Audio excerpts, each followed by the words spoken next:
Welcome to Marriage Matters, a new YouTube channel where we offer some practical hints on improving your marriage. I'm Craig Smith. And I'm Coletta Smith, and today we're going to look at 6 ways to affair-proof your marriage. So let's get started. Number 1, don't ever assume that your marriage is beyond risk. Pride goes before destruction, a haughty spirit before a fall. That's from Proverbs 16:18. You see, it doesn't really matter how great your marriage is, it can still be destroyed if it's not protected.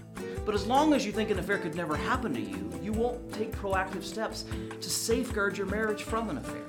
Right. Confidence in your marriage should come from knowing that you've taken steps to protect it, not from the arrogant assumption that your marriage could never be in danger. For instance, identify things that contribute to dangerous chapters when your marriage could be at greater risk. Stress at work or with extended family can be exhausting and can make one or both of you prone to give in to temptations. Identify those external things that put pressure on your marriage and be extra vigilant when those things are in play. Okay, number 2, agree on boundaries ahead of time. We're talking here about boundaries in your relationship with somebody other than your spouse. Remember that intimacy is directly related to the amount of time that you spend with somebody and the level of disclosure that you allow in that relationship. Actually, the formula is pretty simple. Time is proportional to the level of disclosure, which is proportional to intimacy. Yeah, the more time you spend with someone, the greater your level of disclosure and the greater your level of intimacy. So agree together on the kinds of reasonable boundaries that need to be in place on the time that you spend with another man Or woman.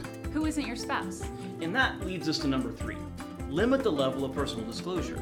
You gotta use wisdom in how much you share with somebody of the opposite sex who's not your spouse.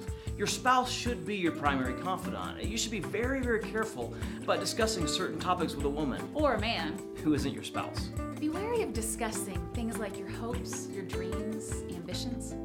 Also, it should be a red flag when you find yourself wanting to confide your complaints or even just frustrations about your spouse or your marriage to someone else. Honestly, it can be a slippery slope just to share your disappointments about life and work or family with someone who isn't your spouse. As a general rule, the more personal your disclosure, the greater the sense of intimacy.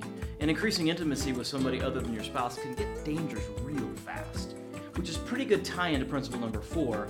You gotta flee temptation ruthlessly. Don't play with fire. See adultery as the vile, insidious thing that it is. Proverbs 5:8 makes it plain. It says, keep to a path far from the adulterer. Do not go near the door of an adulterer's house. Remember that flirting can take a lot of different forms. If you're having to try to convince yourself that you're not flirting, you probably are. So if you find yourself tempted to get a woman Or a man. to notice you, then it's probably time to take some proactive steps to distance yourself from that relationship. If you find yourself thinking of ways to create time with that person, then it's definitely time to step back. Okay, principle number 5. Make relentless honesty the default mode of your marriage. Affairs happen and continue partly because of a heart that has grown comfortable with deceit. So don't ever allow deceit to be a part of your marriage. Lying about little, supposedly inconsequential things will set the stage for lies that will destroy your marriage and your life. Yeah, okay, here's an example about how a commitment to honesty can prevent affairs. It's gonna sound risky, but trust us, it works. If you find yourself attracted to someone, tell your spouse. Attraction can happen for lots of reasons, especially for guys. It doesn't necessarily mean that you're unhappy with your wife or that you aren't attracted to her too, but how much does it communicate about your commitment to your marriage that you're willing to come clean about an attraction to another woman? And once it's out in the open, what are the chances of that attraction ever developing into anything but a passing notice? Of course, having your spouse admit to being attracted to someone else can be really hard.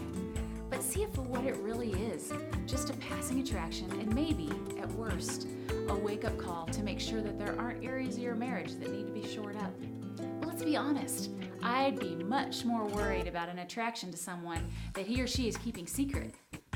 You're in a constant battle, not fighting against each other, but fighting for your marriage, and relentless honesty is one of your most important tools. Yeah, we're not just talking about honesty in terms of passing attractions. I mean, that's just an example. You've got to be honest with each other about everything. Remember, small compromises erode trust, and worse, small compromises about our honesty lead to hearts that are increasingly comfortable with deceit. And that's not something you should ever get comfortable with. All right, number 6, don't withdraw more than you deposit in your relationship account. Look, we all have periods where the stresses of life force us to borrow against the equity that we build up in our marriages. Such withdrawals might include not spending intentional time together, at least weekly, where you really connect at a heart level with each other. Not spending time together at all. Not having sex. Periods of high conflict due to stress or whatever. You can't really avoid occasional periods where you withdraw more than you invest in your marriage. But you can't keep it up indefinitely either. You have to be continually investing in your marriage. If you have a period of heavy withdrawals, then be intentional about how you're going to reinvest in your marriage account soon. All right, that's it for today's Marriage Matters. Make sure you hit the subscribe button so that you'll be the first to find out about the next video, and we'll see you next time.